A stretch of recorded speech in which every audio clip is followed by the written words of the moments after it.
Some crimes are so heartbreaking or shocking, they change laws, change society, or even earn the label crime of the century. But the stories that made headlines in decades past aren't necessarily remembered today. I'm Amber Hunt, a journalist and author, and in each episode of this show, I'll examine a case that's maybe lesser known today, but was huge when it happened. This is Crimes of the Centuries.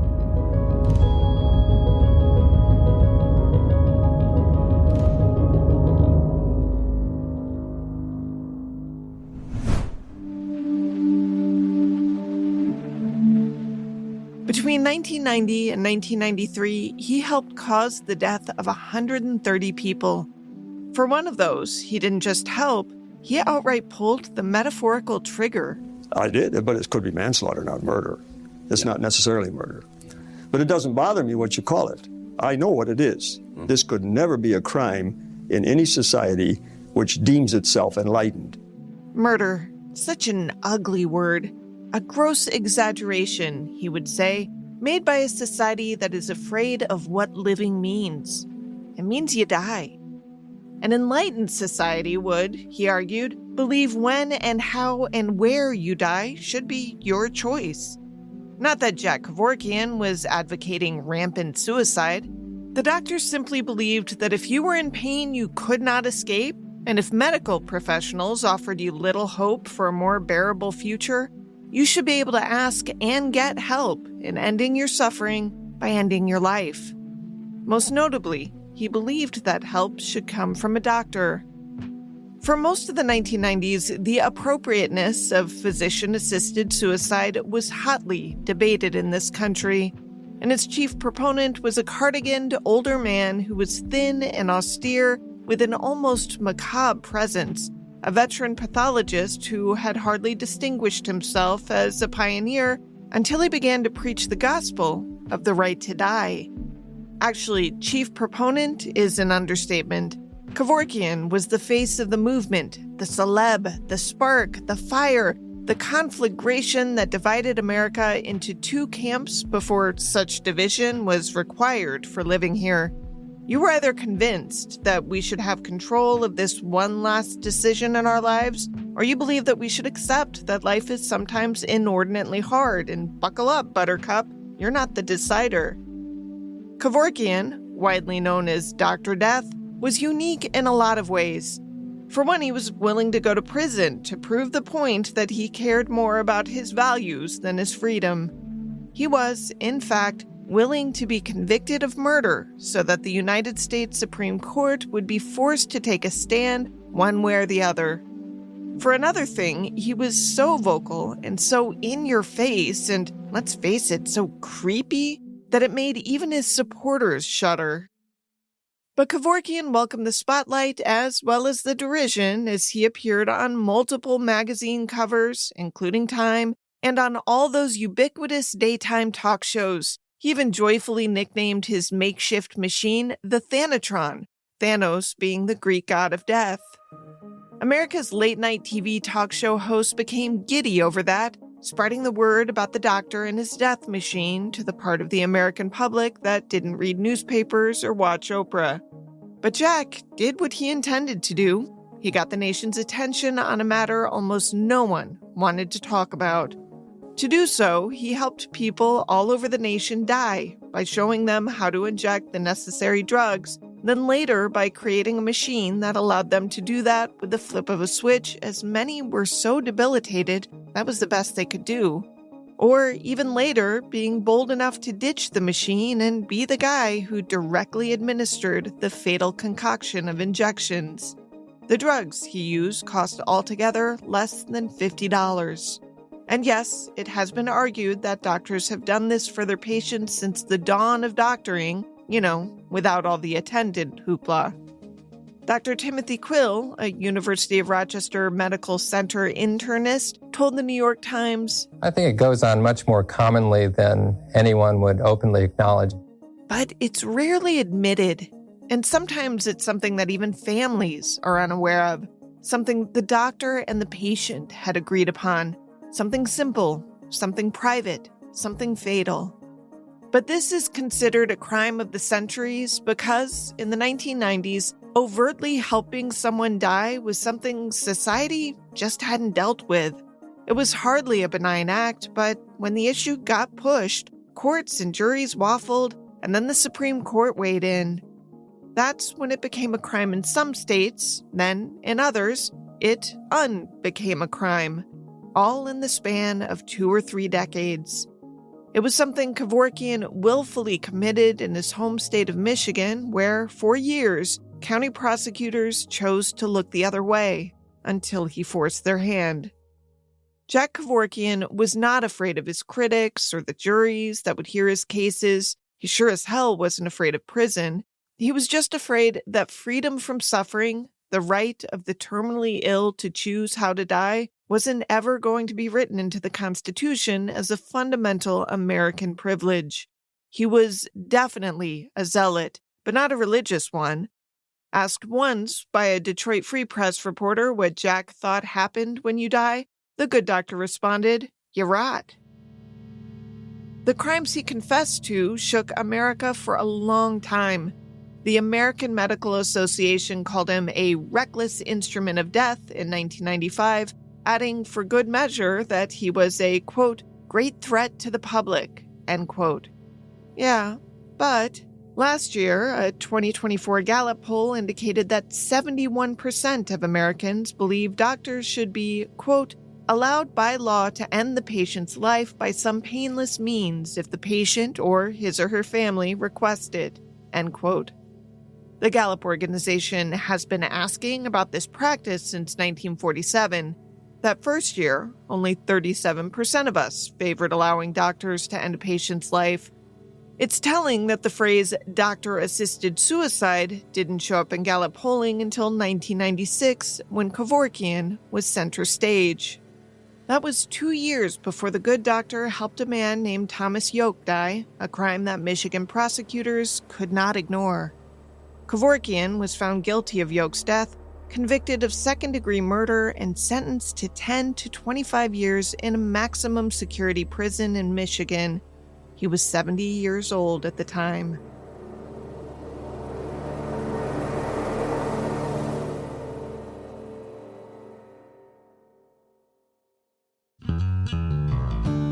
Crimes at the Centuries is sponsored by Wild Grain. You know all about Wild Grain, don't you, Scott? I sure do. Wild Grain is the first baked from frozen subscription box for artisanal breads, pastries, and pasta. I love making Wild Grain pasta. It takes less than 25 minutes from start to finish with no thawing necessary, and most importantly, it's delicious. It really is. Wild Grain's boxes are fully customizable to your taste and dietary restrictions. In addition to their classic variety box, they recently launched a new gluten-free box and a plant-based box that is 100% vegan. Are you ready to bring all your favorite carbs right to your doorstep? Be sure to check out Wild Grain so you can begin building your own box of artisanal breads, pastas, and pastries. For a limited time, Wild Grain is offering our listeners $30 off the first box, plus free croissants in every box when you go to wildgrain.com/COTC to start your subscription. You heard me, free croissants in every box and $30 off your first box when you go to wildgrain.com/COTC. That's wildgrain.com/COTC, or you can use promo code COTC at checkout.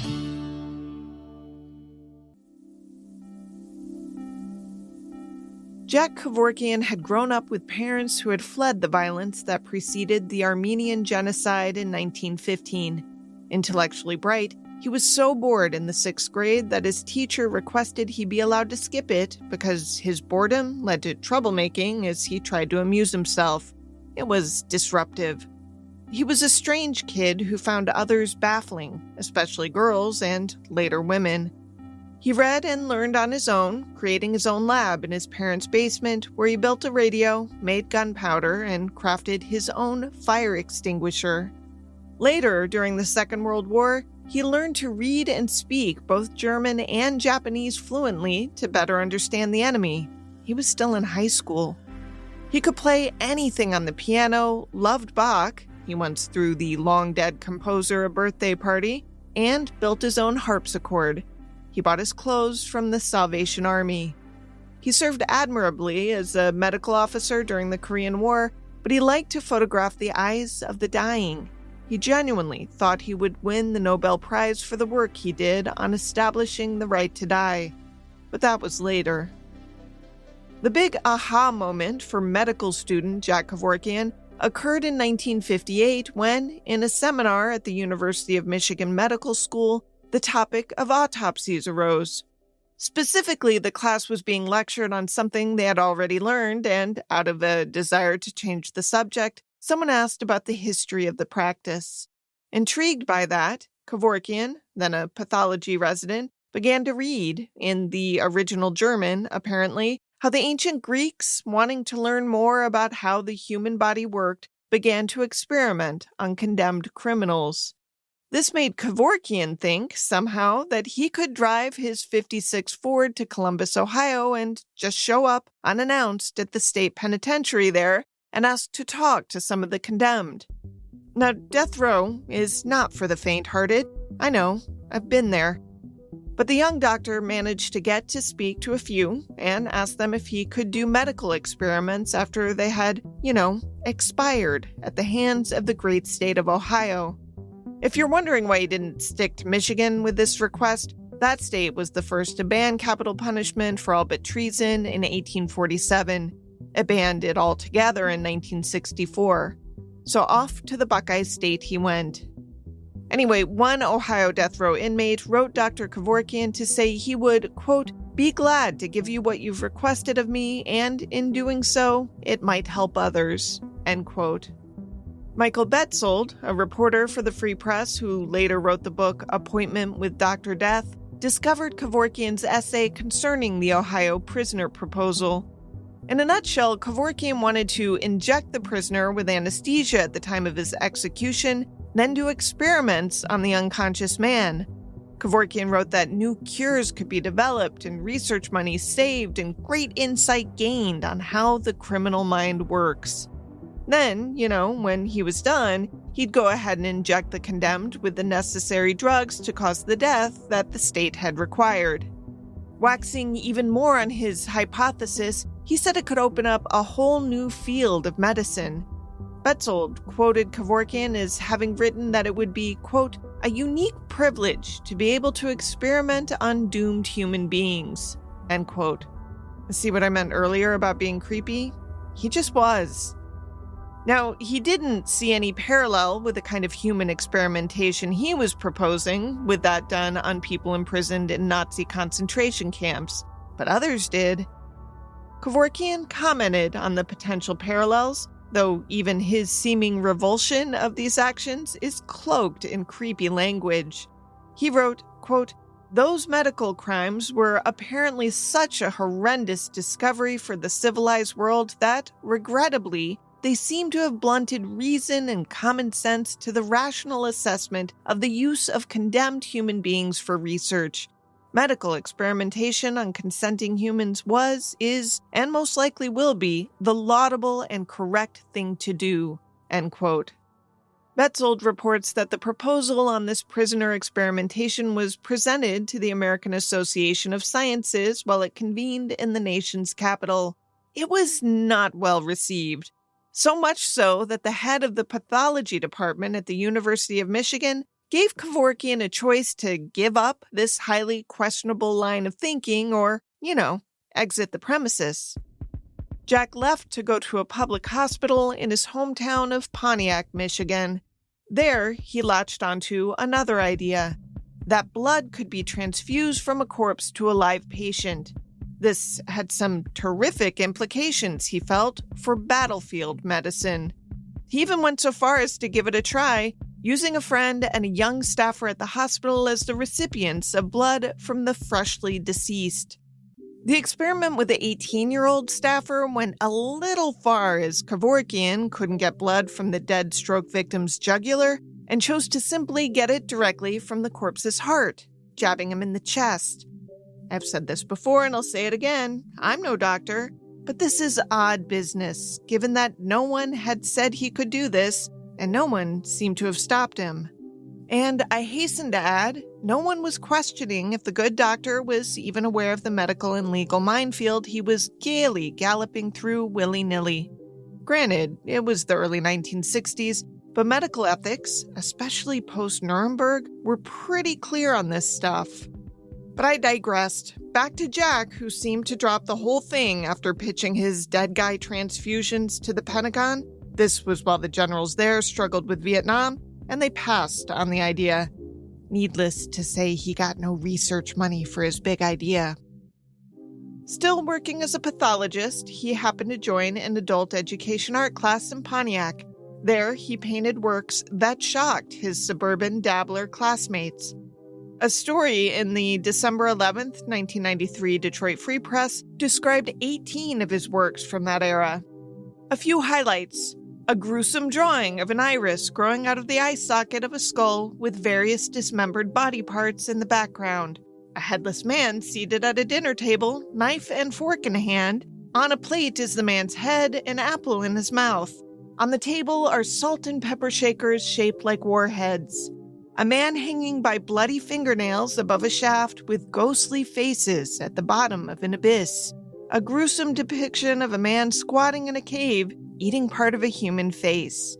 And then this, a Christmas painting of Santa Claus coming down a chimney, his boot crushing an infant. Maybe someone should have called the authorities. Then, to complicate matters, the Supreme Court decided, in 1972, to halt all executions in the United States with its ruling in Furman v. Georgia. We'll talk about that case on the podcast soon enough.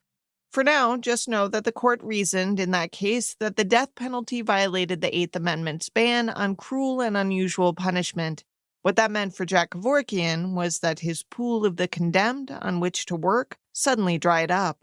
A small note, Jack was never in favor of the death penalty, for what that's worth. Now, the execution hiatus didn't last long. By 1976, 34 states had rewritten their death penalty statutes, specifically framing which crimes could be considered capital crimes, thus removing jury discretion from the assignment of sentence. Mitigating factors were also new to sentencing guidelines, and the executioner, at least in most of America, was back in business. That now prompted Kevorkian to contact prison authorities and those newly sentenced to death to see if they might want to participate in some organ harvesting post-execution. Nobody got on board. That and other reasons disheartened him enough that he quit medicine for 12 years, moved to Long Beach, California to paint, write, and produce unsuccessful films, and of course to find himself, because that's what you do when you move to California, right?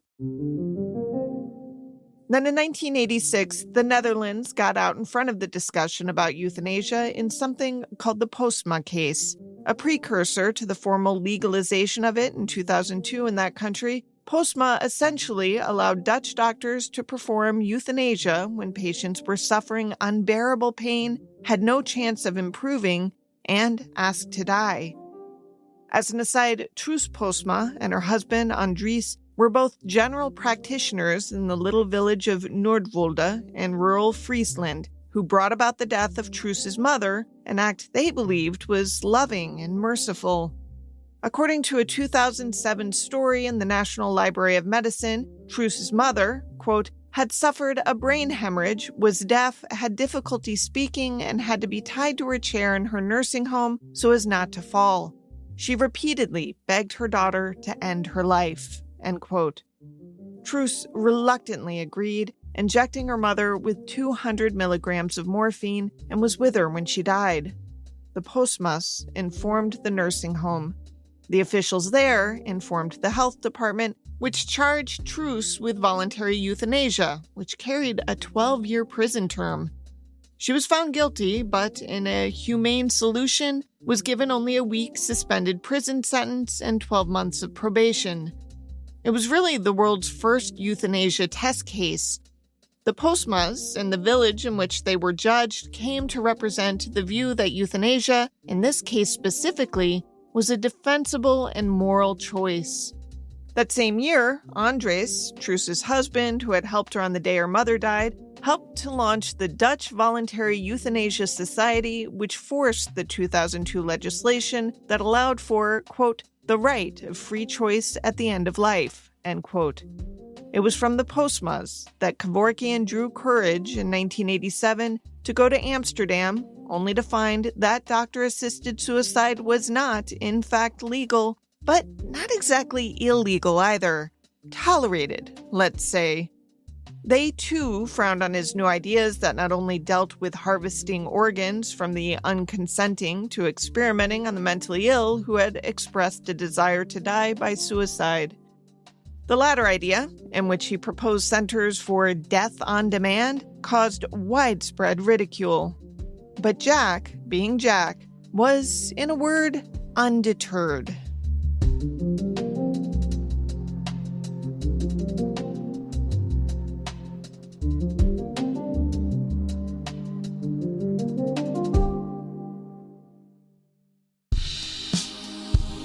Crimes of the Centuries is sponsored by cornbread. My partner Scott and I were just talking about how much we like cornbread, and remind me, how did you describe it? Taking cornbread is like stepping into a warm bath. It just makes you feel cozy. Right? When life gets a little crazy, I don't grab a glass of wine anymore. I grab a cornbread hemp gummy. Yep, cornbread hemp CBD gummies are made to help you feel better, whether you're stressed or feeling some discomfort or just needing a little relaxation. They only use the best part of the hemp plant, the flower, for the purest and most potent CBD. All products are third-party lab tested and USDA organic to ensure safety and purity. Right now, Crimes of the Centuries listeners can save 30% on their first order. Just head to cornbreadhemp.com/COTC and use code COTC at checkout. That's cornbreadhemp.com/COTC. Use code COTC.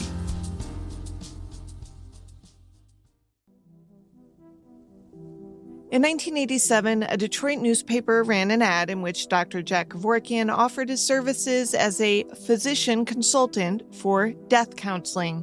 In 1988, he wrote a piece he entitled The Last Fearsome Taboo, Medical Aspects of Planned Death, which was published in the Journal of Medicine and Law.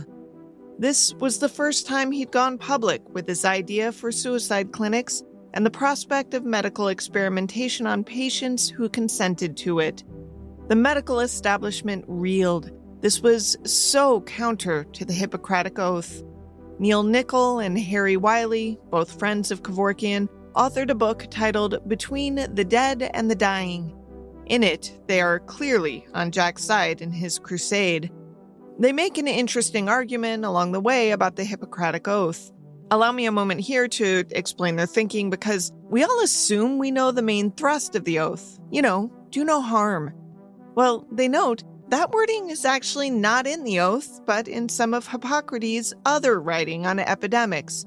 A niggling difference, but okay. What they take issue with, they are taking their cue from Kevorkian on this, is that careful reading of the oath makes it clear that, and I'm quoting here, the only enemy of a doctor was disease. They had to do everything in their power to fight disease, but Hippocrates also made it quite clear that this did not mean that a doctor had to valiantly stave off death at all costs. End quote. Okay, got it. They continue reporting that doctors, quote, ignore the oath whenever it suited them, violating at least 7 of the roughly 10 points made by the oath on a regular basis, end quote.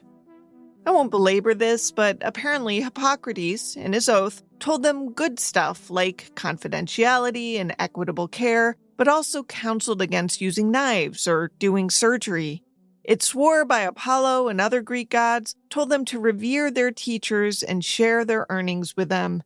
It should be noted that most medical schools have updated the oath to reflect changes in medicine and society. So back to 1988. That's when David Rifkin, a 19-year-old with a severe spinal injury that left him a quadriplegic, petitioned for a court order authorizing doctors to take him off his ventilator. He got the order, and Kevorkian went to visit. Deeply moved by the young man's plight and his desire to die, Kevorkian began crafting his suicide machine, which consisted of 3 bottles, one for saline, one for the sedative Seconal, one for potassium chloride, which in certain doses is fatal. Each was connected by a single IV line to the patient. Now, how did this work? The first voice you hear is Robert McNeil of PBS, and the second is Dr. Kevorkian. A device that first releases a drug causing unconsciousness and then a lethal dose of potassium chloride. and this stops the heart as soon as it reaches it. So he has a heart attack in deep coma, which is like dying in your sleep. Because of the court order Rifkin had obtained, his own doctors were able to disconnect his respirator, letting him die, and, coincidentally, making Jack's machine unnecessary in this case. But there were a lot of other people in pain, so Kevorkian was careful to draw up guidelines for its use. First and foremost, he made clear, no one was to profit by performing the service. The other requirements, in short, the patient had to express a firm, voluntary, and unwavering wish to die. A medical doctor had to be on site, having fully reviewed the medical history of the patient and having conferred with the patient's own physicians and specialists. Relatives needed to be consulted. The patient was to have no evidence of a mental disorder. Clergy was welcome to be involved, with the caveat that no one but the doctor should be present at the death for fear that others could be indicted if the doctor was charged with a crime. Kevorkian also created 12 forms that those involved in the patient's decision had to sign. Newspapers and news magazines nationwide loved the suicide machine story. 2 requests quickly arrived for Kevorkian's consideration, and he turned them both down. The first patient couldn't physically flip the first switch, and the second was not mentally stable. A third request came from Ron Atkins, a man in Portland, Oregon, whose wife, a once vibrant, active outdoors woman, was now suffering from early-onset Alzheimer's. He had read about Jack in Newsweek. At just 54, Janet Atkins was afraid the time was getting short for her to make her own desires known to her family. Atkins' own doctor was against her going through with her suicide plan. He and Kevorkian spoke regularly for months.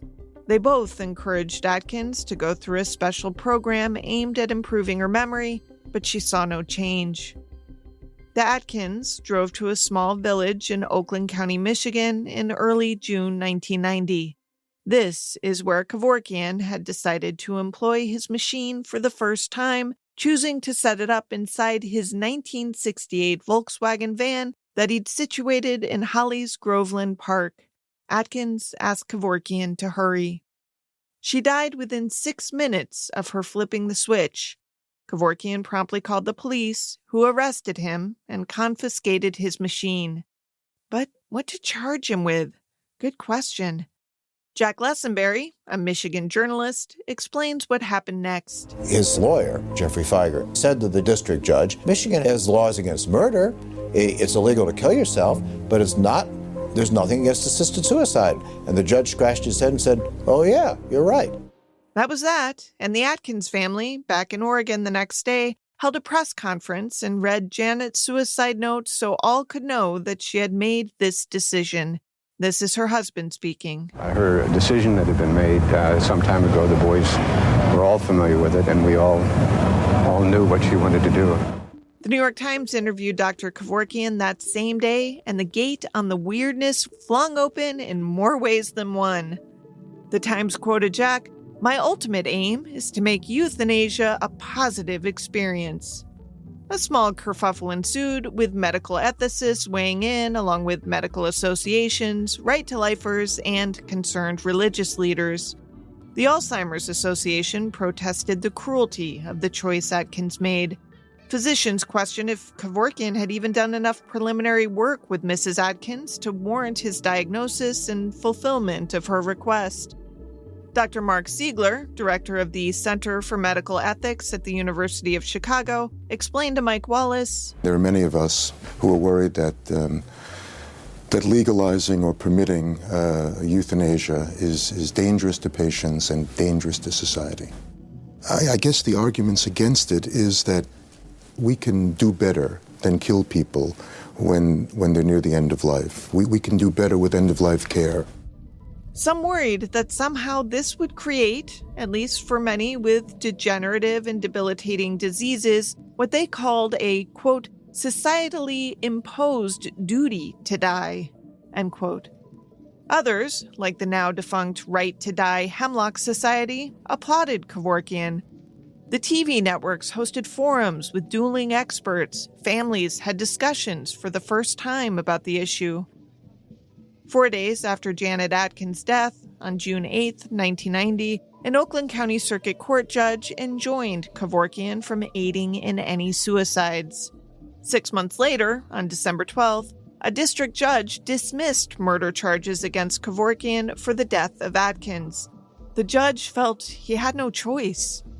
And Jack Kevorkian began warming up his machine for some serious heavy lifting while Michigan stewed about how to stop him.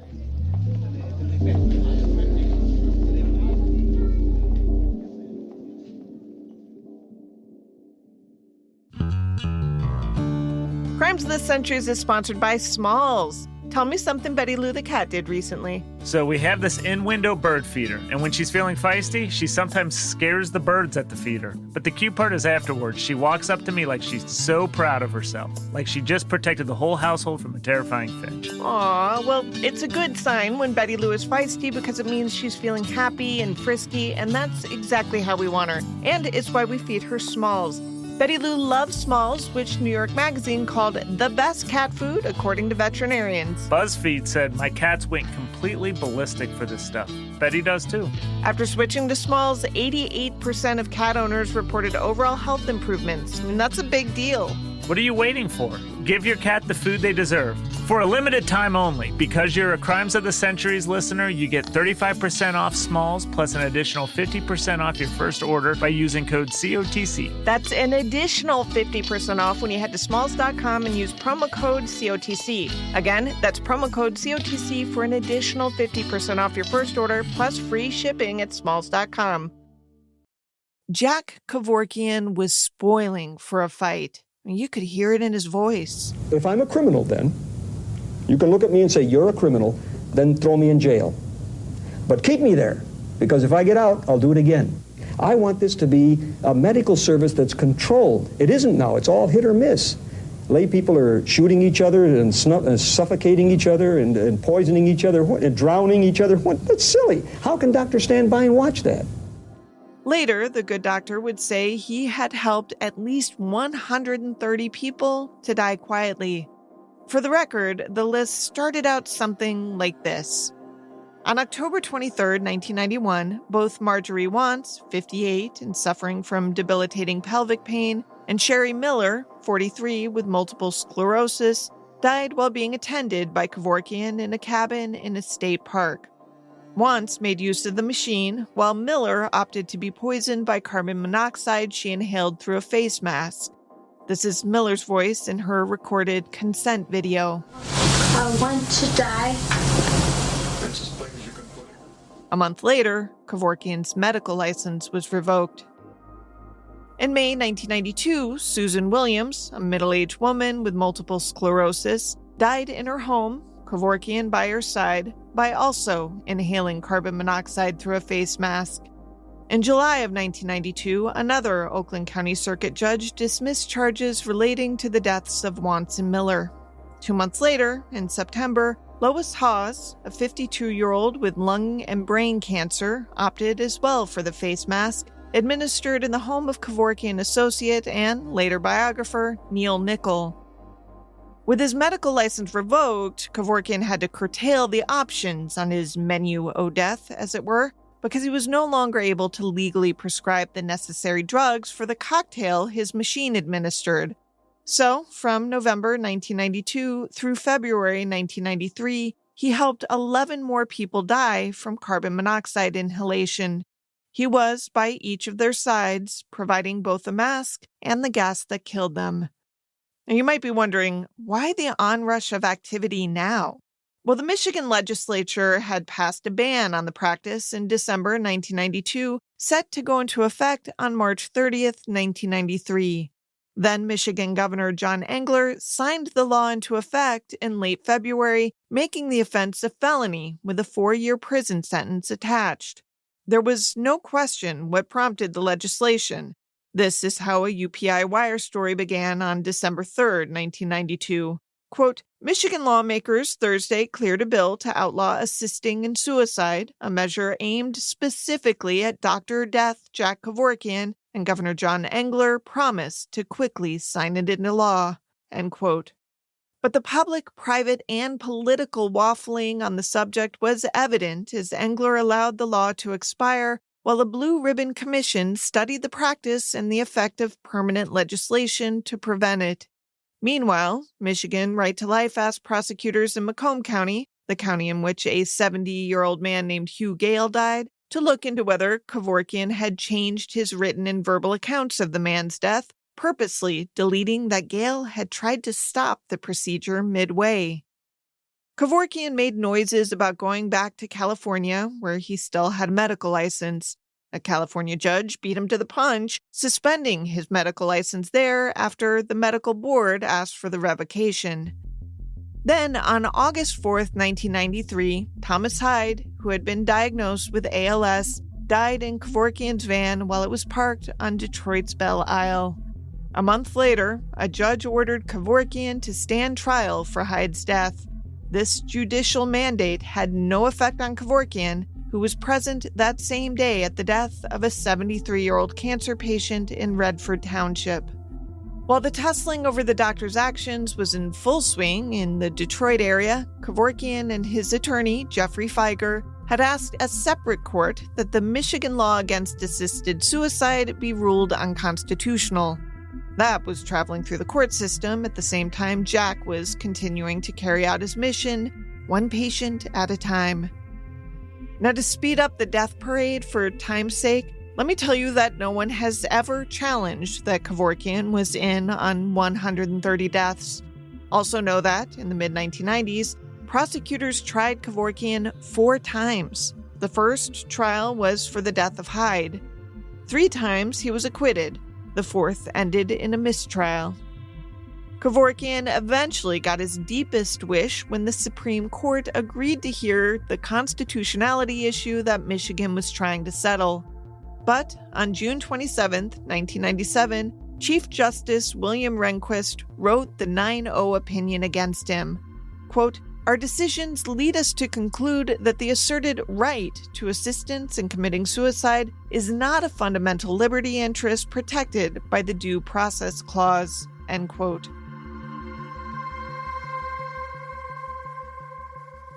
This did nothing to affect the Oregon death with dignity issue that had received majority support on the ballot in that state in 1994, but was not put into effect until 1997 after having withstood a number of legal challenges.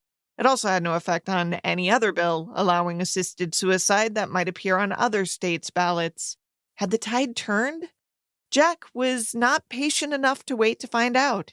He decided it was time to push for a more definitive statement about something beyond assisted suicide.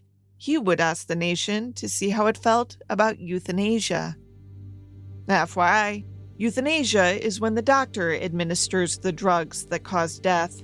Physician-assisted suicide is when the doctor provides the means with which a patient may end their own life. It might not seem like it, but there's a big difference. On September 17, 1998, the conversation changed because this happened. It's Jack's voice you'll hear first, followed by that of ALS sufferer Thomas Yoke.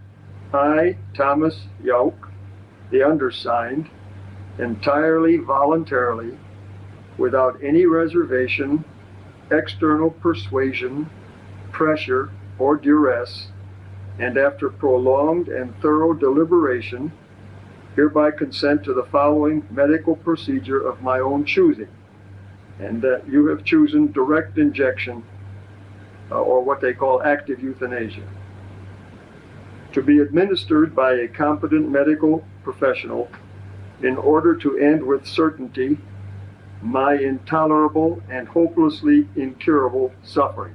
Did you understand all that? Okay. Kevorkian then, without the help of a machine or any physical action from Yoke, gave Yoke a sedative intravenously, then administered life-ending drugs to the 52-year-old man in the final stages of ALS. The entire event was videotaped by Kevorkian, who sent it to Mike Wallace at 60 Minutes, where it was shown that November to a national audience. At one point, Wallace called it ghoulish. Kevorkian responded, Well, it could be. I can't argue with that. Maybe it is ghoulish. I don't know. It appears that way to you. I can't criticize you for that. The assisted suicide / euthanasia debate was now in overdrive. In Michigan, enough was enough. Kevorkian was indicted for Yoke's murder. Attorney Figer, when notified of the indictment, already knew that Kevorkian had repeatedly violated a court-ordered ban on him providing assistance in any suicide. Now he was going to do his best, as he had before, to keep Jack out of prison. Figer did everything a good defense attorney should. He asked repeatedly to have the video of Yoke dying excluded as evidence. He didn't want to give the jury the opportunity to see it, knowing that the whole thing had been rushed and knowing that it was dated just 3 weeks after the enactment of a Michigan law making assisted suicide a felony that carried up to 5 years in prison if convicted. But Kevorkian wanted the showdown. He railed, "Let them watch the video." That was the whole point of the exercise. He and Figer fought. He would be his own attorney, damn it. Big mistake. It's my understanding from your note that you've reached a verdict? We have. With regard to count 1, what is your verdict? Count 1 is guilty of lesser charge of second-degree murder. And with regard to count 2, what is your verdict? Guilty of delivery of a controlled substance. You wish the jury polled. This was March 1999. Note the judge's admonishment here. Can I have your word that there will be no activity during the period of today's date and your sentence? No illegal activity. No unlawful activity. Unlawful in my definition, not necessarily yours, sir. Well, I mean unlawful in general. No assisted suicide, no injection, no anything. No, I kept my word up till now and I'll keep it. Saying it was not about the morality of euthanasia, but about breaking the law, Circuit Court Judge Jessica Cooper said at his sentencing, You had the audacity to go on national television, show the world what you did, and dare the legal system to stop you. Well, sir, consider yourself stopped. Kevorkian was sentenced to 10 to 25 years in one of the state's maximum security prisons. In 2011, on the occasion of Kevorkian's death, The Economist wrote this, and I quote, "Studies of those who sought out Dr. Kevorkian, however, suggest that though many had a worsening illness, cancer perhaps, or a neurological disease, it was not usually terminal.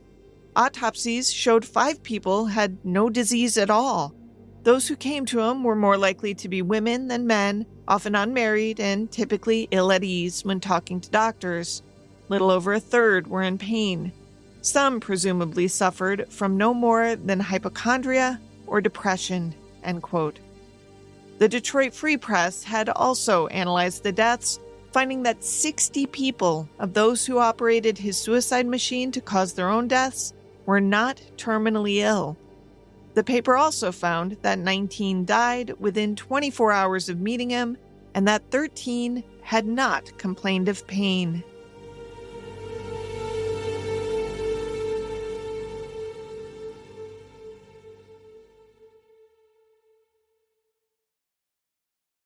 I might have left you under the impression before the break that Jack Kevorkian died while still in prison. He did not. I remember this part of his story personally because I was working at the Detroit Free Press when, in 2006, Kevorkian was released on parole. My then colleague and still friend, Kathleen Gray, wrote the story that began, quote, "A compassionate doctor to some, a ghoulish murderer to others, Jack Kevorkian will, in less than 6 months, become something he hasn't been for more than 8 years, a free man," end quote. By this point, Kevorkian was 78 years old and noticeably frail. It probably hadn't helped his health that he did headline-grabbing things like going on hunger strikes and such. He had always had defenders, including the wife and brother of Tom Yoke, the man whose death led to Kevorkian's conviction.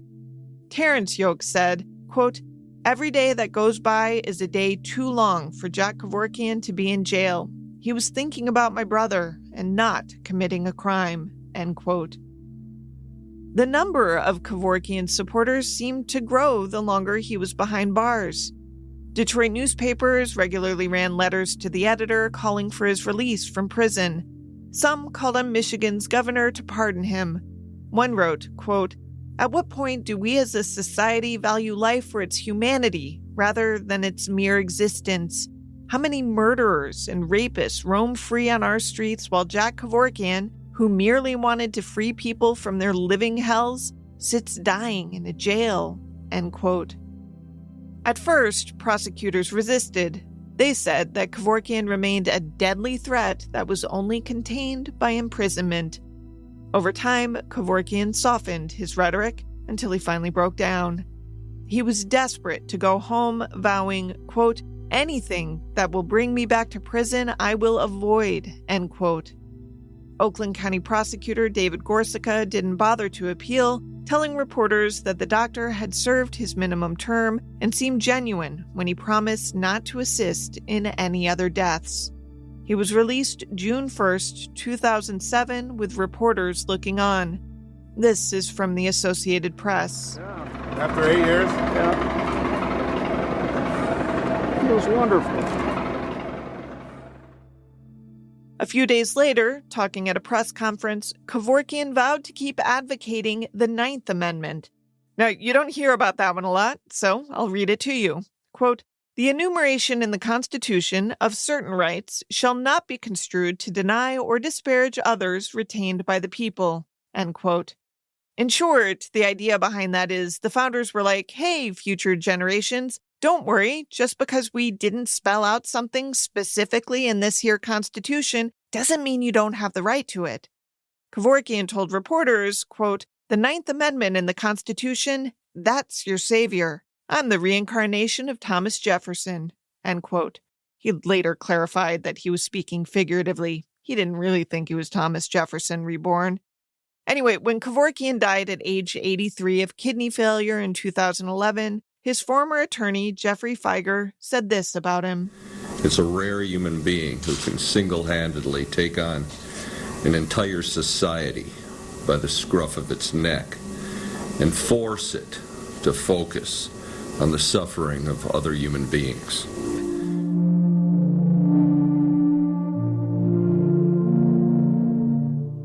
Not everyone mourned, of course. Some people really thought of him as a serial killer, largely shielded by a medical degree. Whatever anyone thought of him, though, one thing is undeniable. He got people talking. He got the debate underway. Assisted suicide, or something now called medical aid in dying, was legalized first in 1997 in Oregon, the home state of Janet Atkins. In 2006, the U.S. Supreme Court upheld the Oregon law, finding that its Death with Dignity Act provided a legitimate medical practice. Lawmakers in Washington state approved a statute making it legal for doctors to prescribe lethal medications to the terminally ill in 2008. Ditto for Vermont in 2013, and in California, Washington, D.C., and Colorado in 2016. Hawaii joined the ranks in 2018, followed by New Jersey in 2019, Maine in 2020, and New Mexico in 2021. Montana allows it, but has no legislative statute to underpin that. In all states where medical aid in dying is allowed, the person requesting assistance must be terminally ill and, in some cases, like California, be likely to die within the next 6 months. By the by, in Oregon in 2022, lawmakers decided that it was unconstitutional to refuse assisted suicide to people from other states who had traveled to Oregon to do so. Vermont followed suit with that open-door policy in 2023. The hitch here is that those who assist others to travel to those states for that purpose can be subject to the laws of their own states regarding assisted suicide. So that can be tricky. Oh, and no state allows euthanasia, but doctors may withdraw life-sustaining treatment from a terminal patient on request. In December 2019, the Yale Journal of Biology and Medicine published a study that showed that 60% of American physicians thought physician-assisted suicide should be legal, while 13% answered yes when asked if they would perform the practice if it were. That, the researchers noted, showed a real discrepancy between, quote, a willingness to endorse the practice versus a willingness to participate in it, end quote. A third of those doctors polled thought legalization of assisted suicide would lead to the acceptance and legalization of euthanasia. Slippery slope, I guess. And in a statistic that shows that doctors are not stupid, almost half agreed that insurance companies would prefer physician-assisted suicide over possible life-saving treatments. In the end, even Kevorkian's enemies agree that he should be credited with promoting hospice care and wider use of stronger painkillers for the dying. In addition, Jack Kevorkian, a stranger in a strange land, has been recognized as that rare breed of criminal, the kind that moved a civilized society to face its hardest questions. Killing is a crime. He dared to question if dying was.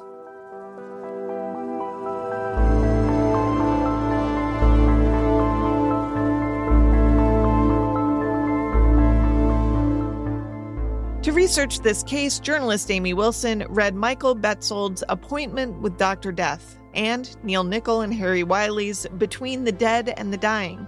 She read all pertinent stories in the Detroit Free Press from the time period covered. She watched a lot of the television coverage as well from that time.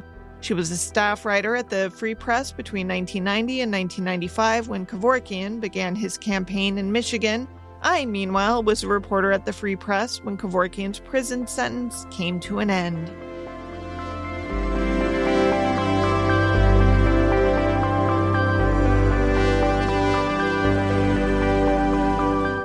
Crimes of the Centuries is available early and ad-free through Grab Bag Collab. Join us at patreon.com/GrabBagCollab to hear not just exclusive content related to this show, but to also get access to several other shows on our profit-sharing network. Unless noted in the citations, this show was researched and written by me, Amber Hunt, and produced by Amanda Rossman and Henry Lavoie. Original music is by Bruce Hunt, Andrew Higley, and occasionally by my son, Hunt Van Ben Scoten. Other music comes from Soundstripe and Epidemic Sound. If you like the show, help us out by rating and reviewing us on Apple Podcasts. For more information or to recommend a case, go to centuriespod.com.